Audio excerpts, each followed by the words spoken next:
Opelia, and welcome to Iceland in the 10th century. Today I'm going to be playing a game of Ravenfeast, which is the Little Wars. This is my printout of it. Little Wars free war games rules for skirmishers in the Viking Age. It's generally for 28mm figures, but I'm using 15mm here today.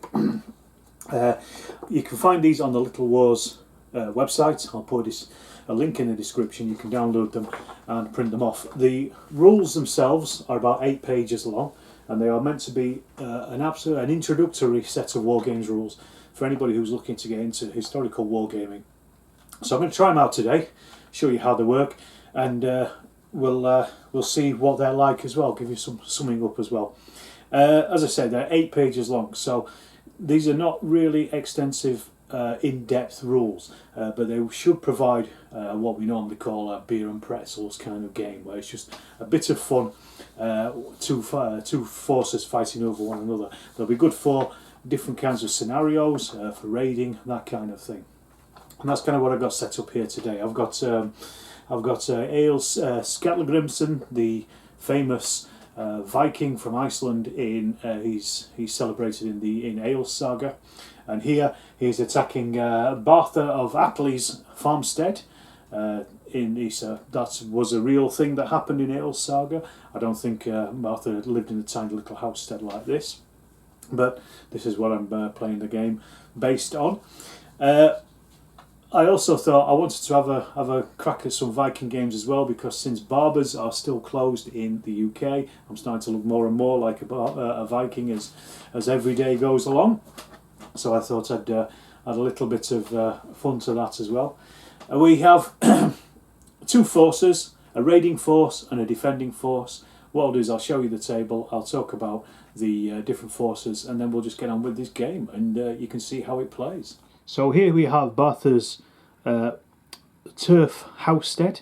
This model is actually based, it's a scratch built one. I based it on the turf house at Brattahlid, which is Eric the Red's turf house in Greenland. So it's a little farm. Basically you've got the main house itself with a little outhouse and also a little pig pen, animal pen there as well. So here we have Bartha himself. He's a Jarl, as indicated by the rules. He also has with him a herdman, which is his second in command here. In this farmstead he's actually got 3 archers and also 4 thralls as well. So this is his initial defending force. What we also have over here coming in from the road are 7 bondi. So these are your typical free men with swords and shields, and these are actually heading their way down towards the farmstead, because over here we have the certified lunatic Egil Skallagrimsson. He's heading in. So here is Egil himself. He's a Jarl. As a Jarl he'll take a few wounds and also has better armour than the normal men. He also has 2 berserkers with him as well. There's one here and another one kicking about here. These are the guys in the wolf hats. We also have 2 herdmen. So these are his seconds in command, and he also has 6 bondi as well. So although he has fewer men in his warband, they are actually better at fighting than these guys in general. So a lot of these are going to be soaks for casualties. Now, as I say, I'm going to be playing Ravenfeast as written, apart from I'm going to make one change in it. Because I've been playing a lot of Two Fat Lardies skirmish games recently. If you look at the rest of my channel, you'll see exactly what I'm talking about. Chain of command, largely. I'm going to do randomised dice movements, because I prefer that to block movements as they are written in the rules for Ravenfeast, but that's the only change I'm going to make. The reason I prefer them is because there are lots of different variants and factors at play when people are moving. Like they could be moving at different speeds, they could be moving over different ground, they could trip, they could any kind of factor. And since we always use random factors dice, i.e. in fighting, I don't see why we shouldn't use random factors in moving as well, especially at this level, because people move completely different speeds. And one of the things is, I mean, I've got these guys over here heading down to the farmstead. If they're moving in 6 inches blocks, we can pretty much work out exactly when they're going to reach there. So these are about, what, 6, 2, 3, so in 4 moves they will be at the farmstead. If it's randomised, it could be any number of moves. You know, it could be lots of moves, or it could be a short number of moves, and they would arrive in dribs and drabs rather than as a formation like they are now. So, how am I going to change the rules? Let's just get that out of the way. Normally you move 6 inches, so what I'm going to do is, for a normal roof, you would roll 2d6, and that's how many inches you move. Thralls get a +2 because they move 8 inches in the actual rules. Anybody who wants to, you can run for 3d6 inches, but you will suffer a -1 when you contact an enemy in your first fight, in your melee, because of the confusion of running. It's pretty difficult to be swinging swords while you're running, and somebody who's standing still can be bracing themselves against you. Also, they can move 1d6 and still fire, so that is the archers there. If they move 2d6, they can't fire. If they move 1d6, then they can fire. So that's how it's going to play out. So you've got the 3 different sets of movements. I'm going to see how it goes. And as I say, let's just crack on and get this game started. Okay, the first thing to do is to do the initiative. And for this, we simply roll a d6 for both sides. You minus the number of leaders that you have and heroes, and whoever gets the lowest number gets the initiative. What I'm going to do is, because they both have a hero each, so that will be -1, so it cancels out. But I'm going to give Egil a -1 as well, because they're the attackers. So I think they're probably more likely to have initiative. Red is for Egil, white is for the opponent. So let's have a look. So Egil gets a -1, so that's a 0. And Botha has a 3. Egil gets the initiative, so they go first. So Egil and his men are moving first, and as I said, we're doing randomised movements, so I'm going to be rolling 2d6 for each of these men. There are no thralls in here, they would get a +2. This is rough ground. If they go through this, it's going to be 1d6. You may notice that there are no trees on this board. That is because Iceland is largely treeless, simply because the Vikings got there and deforested the place pretty quickly, and there's very, very few trees. So that's why you've got these little areas of scrub rather than trees themselves. So I'm going to roll 2 dice for each of these figures, and they're going to move forward. So we'll start over here with the Berserker. So he's on a 7. So as you can see, I mean, when you're rolling 2d6, your average speed is going to be 7 anyway, 7 inches. So I'll just put him at the foot of the hill there before he falls over. Our next one, so 5. So already you can see this warband is starting to split up a bit. And then we've got 8. In the rules, you can move through your own Vikings. Obviously, if you come into contact with your opposite side, this is Egil himself, you will melee with them. But obviously, we're quite far away at this point.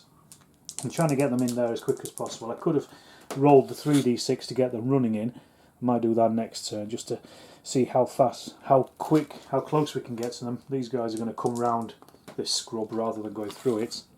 So that's another 6-inch one there. So I'm just going to go through 7-inch. He's come through to here. This is probably quite a small game of Ravenfeast. This, I think the points come to about 285 a side. I think one has got 284, one's got 285.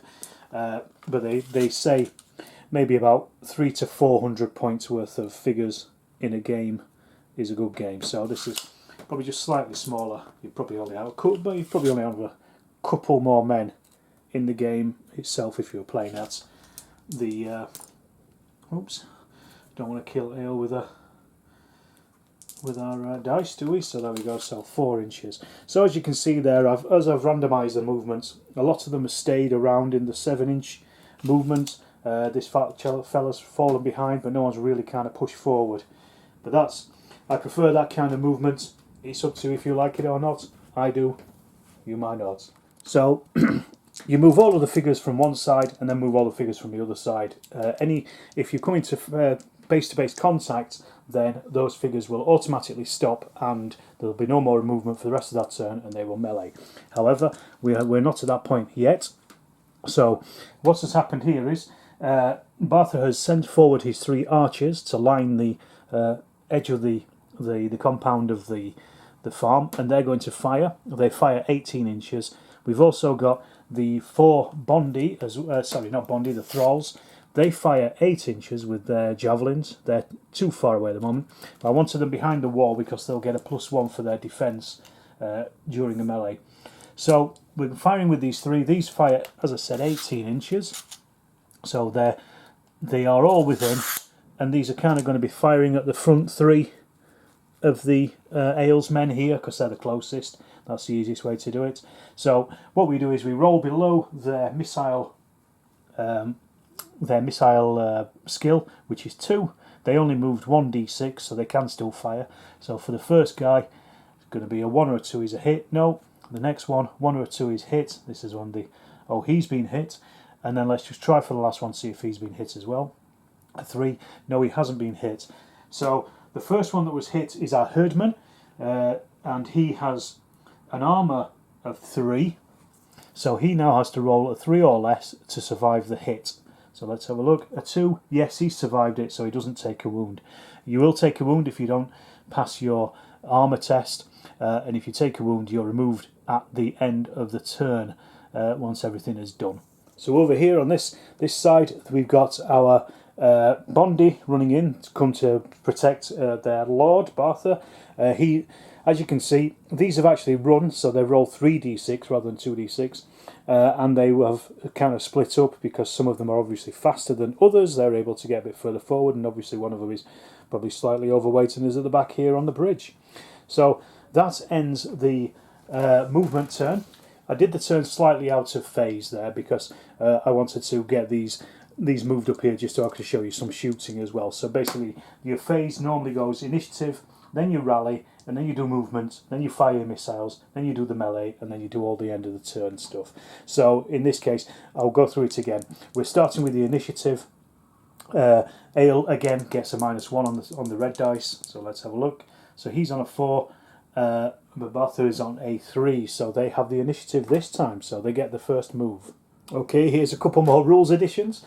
I promise you, I'm not making these up as I go along. If figures are within 2 inches of each other, they can move as a unit, but they can only move a maximum of 2d6 each. So these guys have broken into 2 units and they're moving together, whereas Egil and his men are moving together as a unit. Also, the cornfield is rough ground, so they reached it with their first dice, and then their second dice had to be the lower of the 2 dice used. So they've only moved 5 inches into the cornfield. So that's a little extra addition there. So now we're going to the missile phase. So again, we've got Bartha's missile men firing. So this time the targets have kind of changed a bit, really. I'm just going to fire at the front ones. So we've got the Berserker, we've got Egil himself, and we've also got one of his Bondi as well. So again, we need a 2 or less to hit. So we start with our Berserker. No, he's missed. We then go on to Egil. He's been hit. And then we're going to the last one, the Bondi. He's been missed. So Egil has been hit, but he has an armour of 5. So let's just see what happens. 1 is he beats his armour test. So again, no problems there. So we have no morals. So we don't have to do any rally tests or anything. And there's no melee either, and we don't really need to do the end of the turn test, any test for the end of the turn at this point. So we're going to go straight back onto the initiative for the next turn. So let's have a look. So Egil gets a -1, so that's 0. Bartha's had a 2, so Egil gets the initiative this turn. So I think what they're going to do is pile forward into the guys at the fence.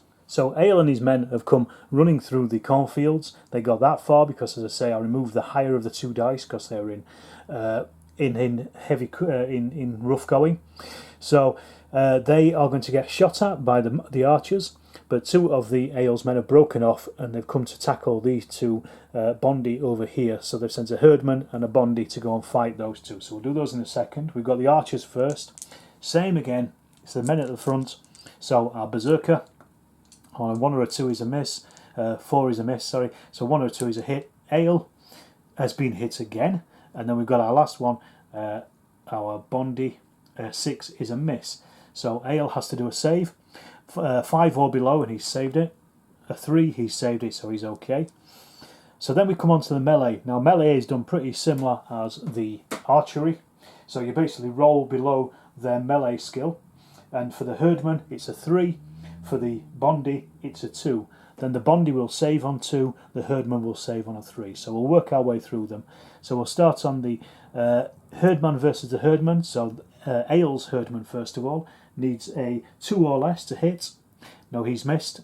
He gets struck back, 2 or less to hit. Yes, he's been hit. So he'll save on a 2 or less. 1, he's saved, so he's not gone through his armour, his leather armour obviously. Now we've got our herdman, Egil's herdman. Now he's hitting on a 3 or less. 6, so he's missed. And the Bondi fights back on a 2 or less. 3, no, he's missed as well. So they stay in combat and they'll roll again in the next turn. Right, there's no rallying on any of these yet, so we're straight back to the initiative phase. Same again, -1 on the red dice, so 5 becomes a 4, 6 becomes a 5, but Bather and his men, they get the initiative in this phase. Okay, we've got some furious melee going on. So Egil and one of his berserkers have managed to reach the archers behind the fence. So the berserker can take 2 of them on, so he's taken on 2 of those there. He has 2 attacks. Egil has taken on this archer here. Then 2 of his men have split off to come and deal with some of these Bondi over here as well. And then we've still got the Bondi and the herdsman fighting over here as well. So let's start with the Bondi and the herdsman over here. So we've got our first Bondi from Egil's side is attacking. What I'll do is I'll work through all of Egil's fights and then they can fight back because everything is simultaneous anyway. So we'll start with their herdsman. He's hit. So the defense is...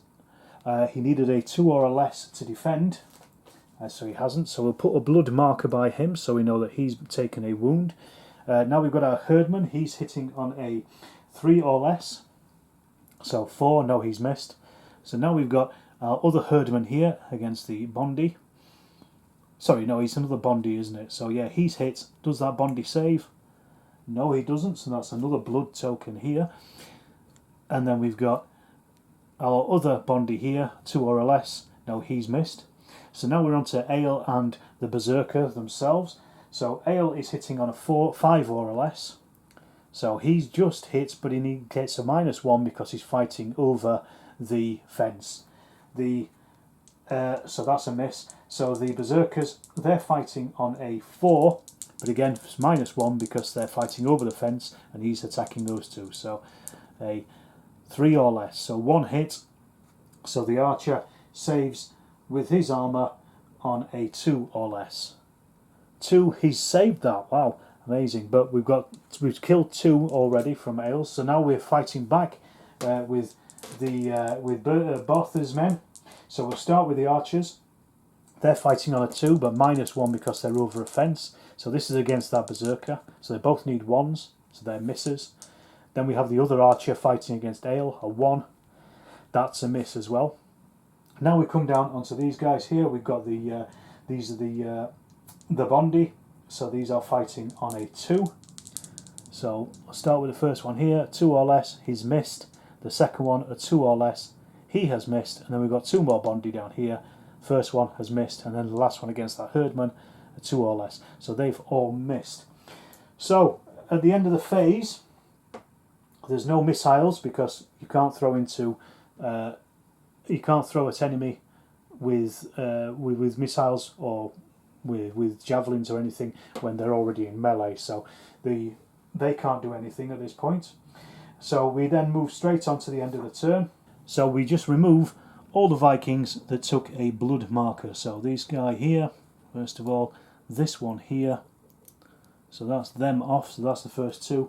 When you get to 50% losses of your warband, then you'll do a morale test. If a leader is killed, you'll do a morale test. So far they haven't, so we can continue fighting. And then we're straight back in with the initiative. So Egil gets his -1, and Bertha gets his normal roll. So Bertha actually gets it. He's on a 2 against 4, so his men get to move first. So we've done some moving. Bertha's men managed to get in. A couple of these men have squared up here and squared up here as well, so they've occupied some of Egil's men before they got in. Unfortunately, some of Egil's men couldn't get very far forward. They got stuck in the cornfields, his Berserker and one of his herdmen. But they managed to get, one of his Bondi. They got his herdman out to fight against this archer, Berserker against this archer, Egil himself against the archer. They've also got a Bondi here fighting against the Thrall, and then they've got a group of Bondi fighting, and then they've got Bondis and also the herdman fighting here. So same again, what we'll do is we'll go through Egil's fights, and then we'll come back and do the melees for the defenders. So we've got our herdman at the very end there, so he's hitting on a 3 or less, but that becomes a 2 or less because he's fighting over the fence. So a 3 is a miss. The next one is the Berserker. He's hitting on 4 or less, but that becomes 3 or less, and he gets 2 attacks. So 3 or less, both of those are misses. Egil himself on a 4 or less. He's hit. The archer defends with his armour on a 2 or less. Yes, he's saved that. God, he's a lucky one. Then we've got this herdman here. He is a Bondi. I get those two mixed up. The Bondi here is attacking. He's on a 2 or less, -1 because of the fence, so 1 or less. Nope. Then we have another Bondi here. Same again, 2 or less. No. 2 more Bondis here. I'm going to do both of these the same. 2 or less for these two. So one of them is hit. The Bondi defends on a 2 or less. He hasn't saved that, so that's another kill there. And then we have another Bondi here, 2 or less, no. And then we have the herdman, a 3 or less there. So no, he's missed as well. So we work our way back through both his men. So we're starting with the archers. They have a melee of 2. So they -1 because of the fence. So 1 to hit the herdman, no. A 1 to hit the Berserker. Yes, he's hit the Berserker. The Berserker has an armour of 3 or less. So he's failed that. The Berserkers only take 1 wound as well, so wow, that's a bit of a smack. Then we've got our next archer on a 1 or less. No, he's missed. And then our Thrall, he has a 1 anyway, -1, can't get less than a 1, so he needs a 1 to hit. So he's missed. Now we've got the guys in the field. So we've got the first Bondi, he's hitting on a, it's a 2 or less for Bondi. So 5 is, no, that's a miss. Then we've got 2 more Bondi here, so we're going to try to with those. 2 or lesses here. So both of those have hit. So let's do the rolls for them. They're saving on a 2 or less. So 1 has saved, 1 hasn't. Doesn't really matter which one it is, because they're both the same. But let's just roll for it. 1 to 3, it's him. 4 to 6, it's him. So 4 to 6, so it's him, so he's taking a hit. Then we have our Bondi here, a 2 or less, no. Then we have our final Bondi, a 2 or less. Yes, he's hit the herdman. He's saving on a 3 or less though. No, he hasn't saved either, so he gets another blood token. Okay, so this is getting pretty bloody already. Because that Berserker was killed, I'm going to do a morale test. He's not a hero and he's not a leader, but I think he's a big man enough to upset people if he gets killed, especially by an archer. So everybody within 4 inches, which is the morale level of the Berserker, takes a test on Egil's side. So that's everybody in this clump here, basically. But because Egil is there, he can use his morale rating, which is 5, to give everybody within his rating radius that's improved morale. So he's going to do that. So everybody does a test. If they fail it on a 6, they will flee, and they'll flee 3d6 straight away from wherever they are. So we'll work our way through. So I'll start with Egil himself. The 6 and they flee. 5, no he doesn't. The next guy,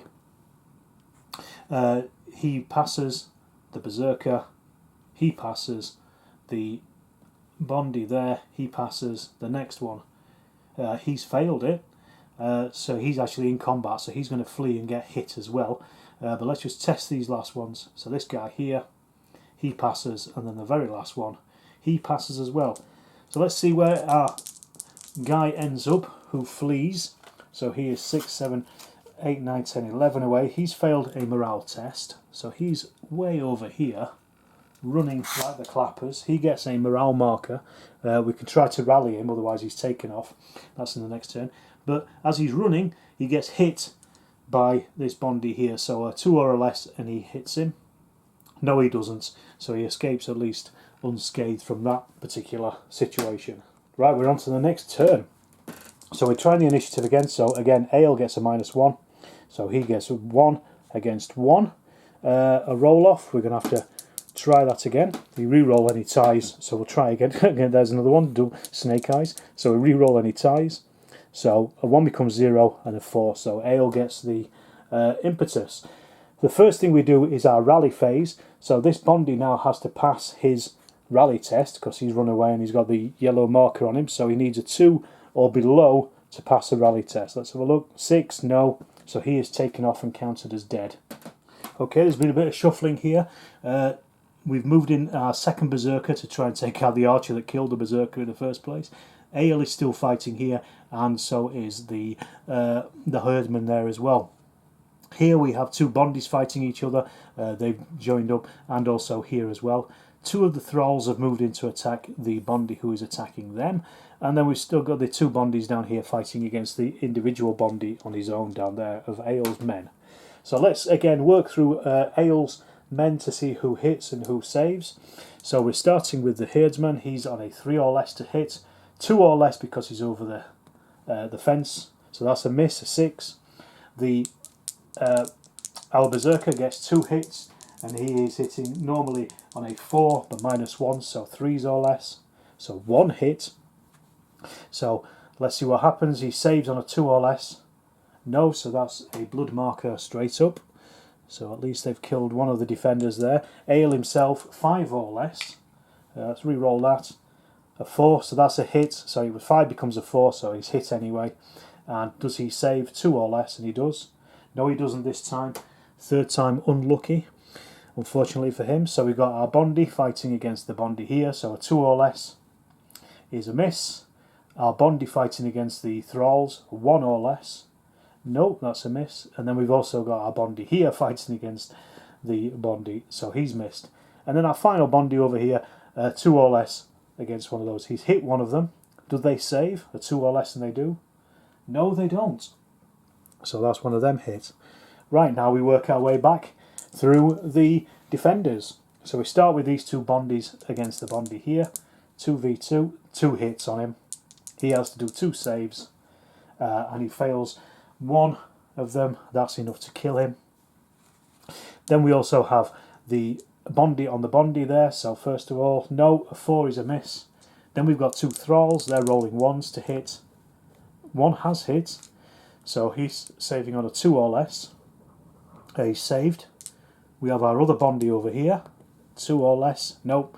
Then we have our 3 archers, so these are all rolling 1s. The first one against Egil, a 1, no. The second one against the Berserker, a 1, he's hit.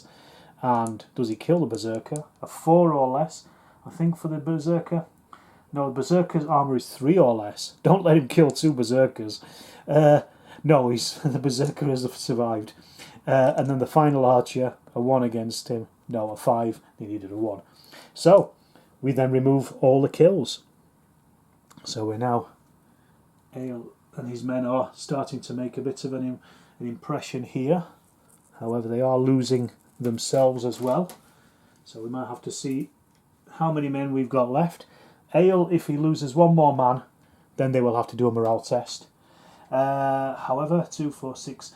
6 on the other side out of 16 men. So their morale is still intact. So nobody will have to do any morale tests at this point. So we come back to our initiative phase. Egil again gets the -1, so 5 becomes 4 against 6, so Egil and his men gain the initiative. Right, well, this is a proper battle worthy of a saga, I think.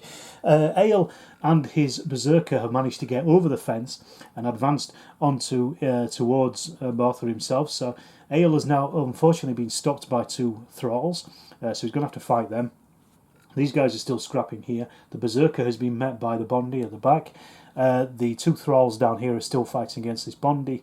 And then we've also got the Bondies fighting each other here, and this third, final Bondi, should I say, not the third, he has moved around this scrubland and could not get into the attack position. So we'll start with Egil's men again. So we're starting with this herdsman here, 3 or less to hit, but he needs a 2 or less because of the fence, so he has hit the archer. Let's see what happens to the archer. 3, he's not saved, so that's him with a blood token. Then we've got the Berserker, he's rolling 2 dice. He needs a 3 or less, 4 or less, because he's no longer behind the fence, and he gets 2 attacks. So 1 hit on his 3, so the herdsman will defend on a 3. A 4, he's just not past that. Yeah, so that's him killed. So that's his Bertha's royal bodyguard. Then we've got Egil. He's rolling on a 5 or less now for these for the Thralls. 2, he's hit 1. They're saving on a 1 or less. So that's another one killed. Don't think they're going to give Egil much trouble, to be honest. Then we have this Bondi fighting this Bondi. So we're on 2 or less.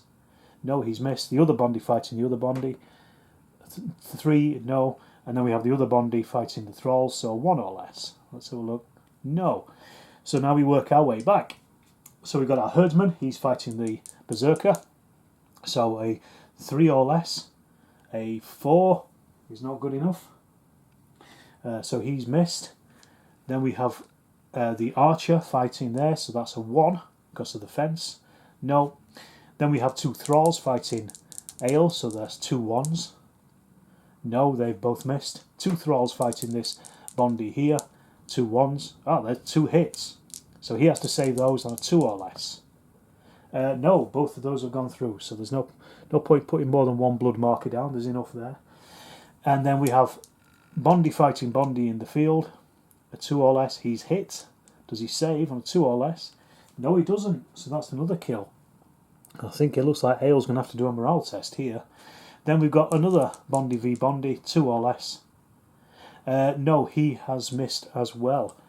So let me get these cleared up, and we can work out how many men have lost on either side and see who needs morale tests. Okay, so because of the losses, both sides need to do morale tests.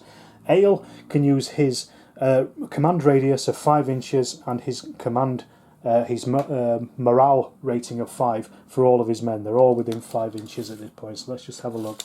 The other guys, they're all just too far away to use Botha's morale test. So we'll do Egil's first of all. So we'll start with the Berserker, 5 or less and he's okay. 4, fine. This Herdman, 1, he's fine. Egil himself, 3, he's fine. The Bondi down here fighting, 4, he's fine as well. So now we have to work our way through the other guys and see how many of these stay around. So Butha, he has a 5 or less for his morale, so he's just past that. These Thralls each have 1, so the one fighting Egil on a 1, he's past it, my god. Then we've got 2 over here, neither of those are passed, so we'll put down a morale marker here, and I'll move them in a second. Then we have this Bondi here, he's on a 2 or less, he's okay. The one fighting, 2 or less, he's failed his, so that means he's going to get a hit. And then the last Bondi here, a 2 or less, he's past his. So the guy getting a hit, he's hit on a 2 or less. No, he's not. So now these all run away up to 3d6 inches away from the nearest enemy. So I'll sort that out and we'll see how it looks. So we've got Barthard's men running like the clappers. This chap is over here. The 2 Thralls are by the river. So I'll go do the initiative test, and then we've got to do their morale test to see if they survive or not. So let's have a look. Initiative is red -1 is a 3 against 6, so Egil gets initiative again. So now we're going to have to do the morale test for these. These two Thralls are passing on a 1, so I'm going to roll them together because I doubt they'll pass. 3 and a 4, so they are taken off as dead. And then the Bondi is passing on a 2 or less. 6, no, he's off as well. So they've just lost another 3. So I'm going to make them do a morale test at the end of their turn anyway. But now I'll do the movement. Okay, so we squared up here. So the Berserker has got in against Bartha himself, so he's going to attack him. Egil is still fighting this Thrall here, which again probably won't cause much of a problem. This Herdsman has taken on the Bondi here, and then we've got the two Bondis fighting here. So again, I'm going to work my way through Egil's men first of all. So we'll start with our Berserker. He's hitting on 4s or less, and he's got 2 attacks. So both of those are missed. Egil is hitting on a 5 or less. That's a hit. Does the Thrall survive? On a 1 he does. No, he doesn't, so that's another Thrall killed. So yeah, there's definitely a morale test going to be needed here, at least. So then we've got the Herdsman hitting on a 3 or less. 6, no, it's a miss. And then we've also got the Bondi hitting on a 2 or less. A 1, that's a hit. He's saving on a 2 or less. A 6, no, so that's another kill as well. So most of the men of the retinue are almost dead. So we've got our leader Bartha fighting against this Berserk. 5 or less, he's hit him. The Berserk is only saving on a 3 or less. A 2, he's saved it though. The Thrall hits on a 1 against Egil, no. The Bondi here, 2, no. And then the final Bondi here, a 2, no. So that's more dead. And they're going to have to do a morale test again. And again, they're going to have to do their morale test on their normal morale. So the leader himself, 5 or less. Yes, he's passed. This chap here, on a 2 or less. No, he's failed. So he runs away 3d6. So let's see where. He ends up 12 inches away. But he gets another hit against him on a 3 or less. No, it's missed anyway. So he ends up 12 inches away. As far away as he can get, so somewhere down in the marshes. Well, I've already done the morale, so it's over to the initiative.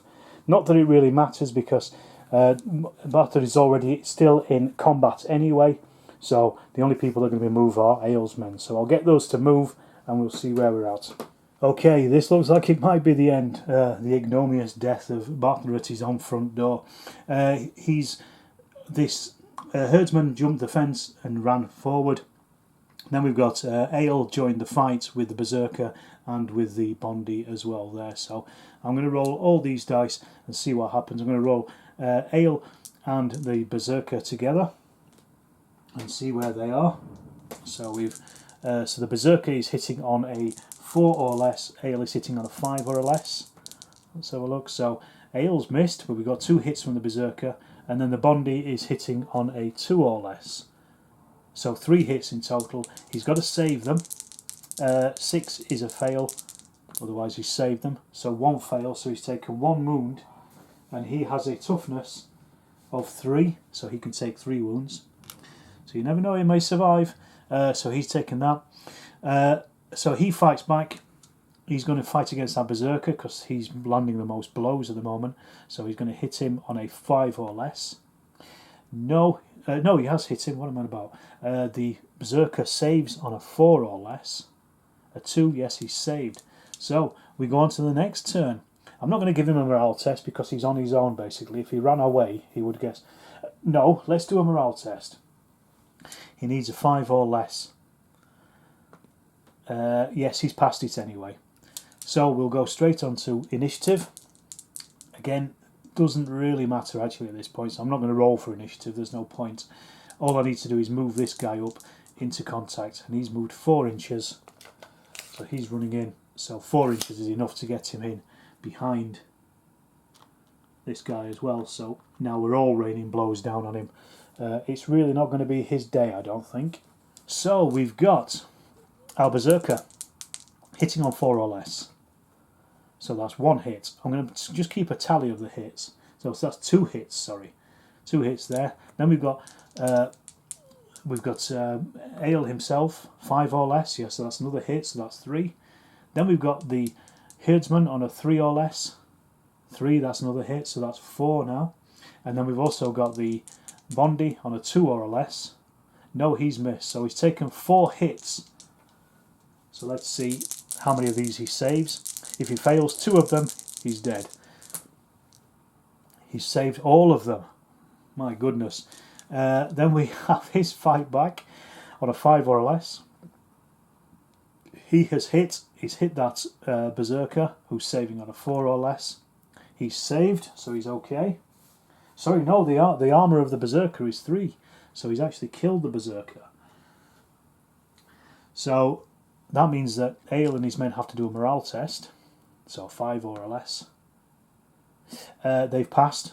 Well, Egil's passed. Has his herdman? No, his herdsman run away. And his Bondi, he hasn't. The herdman has run away 14 inches away. And he'll be marked with a yellow cowardly token, so we'll just get him out of the way for now. Oh, that's suddenly gone downhill, hasn't it?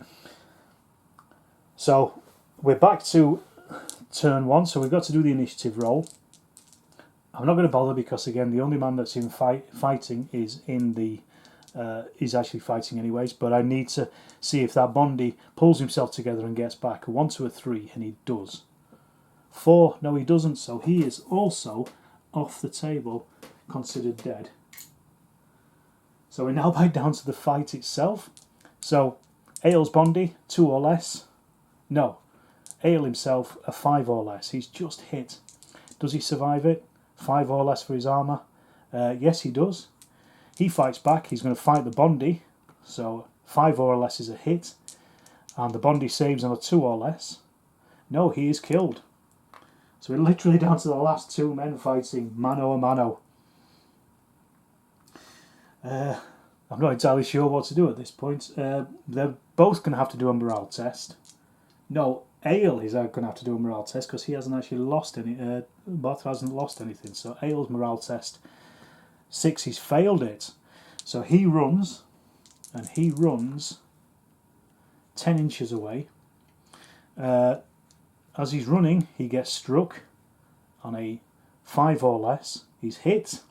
He saves it on a 5 or less. He saves it, but he runs away at 10 inches away. So it's Egil's rally phase. So let's just do that, see what happens. 6, he's failed it. So he failed to rally, so that means he's removed from the game anyway. So, against all the odds, Bartha the Invincible, Bartha of Athley, has stood at his own front door, fended off the attackers, and killed all of Egil's men. Amazing! So this is it at the game's end. That is Egil running off into the distance. Didn't get his vengeance, and Bartha lives to live another day. So the both of them have got to collect quite a few men. So what did I think of that? Well, first of all, great fun. That's basically what it was. It was a good, fun game. Historically correct? Possibly. Does it really matter when these men are trained to use weapons and things? Doesn't matter exactly what they're using. I thought it was great. I thought it went very well. I'm not a particular fan of morale tests these days. Again, with playing a lot of Too Fat Lardy games, the morale tests are generally built into the shock system. But in this case, it didn't really seem to interfere too much with the game. And I think it was useful because you're using individuals. I would stick with the moving with D6 rather than moving in 6-inch blocks, just because I prefer it anyway, and for a skirmish game of this size I think it matters because some people are naturally going to be faster than others. As I said, there's lots of factors. So that was a little game of Ravenfeast. I am going to come back to this at some point because that was great fun. I hope you've enjoyed watching it, and I hope you've maybe learned something. If you have, check out the description below because that's where you'll find links to the PDF and all the supporting stuff that Little Wars TV have put together for this game. It's really nicely illustrated set of rules as well. Well worth just grabbing because it's free, and as I say, it's a very easy, quick game. This took maybe an hour or so just to play through. Easy to hold in your head once you've done a few moves. Very simple, very good fun. Now get out there and do some slaying.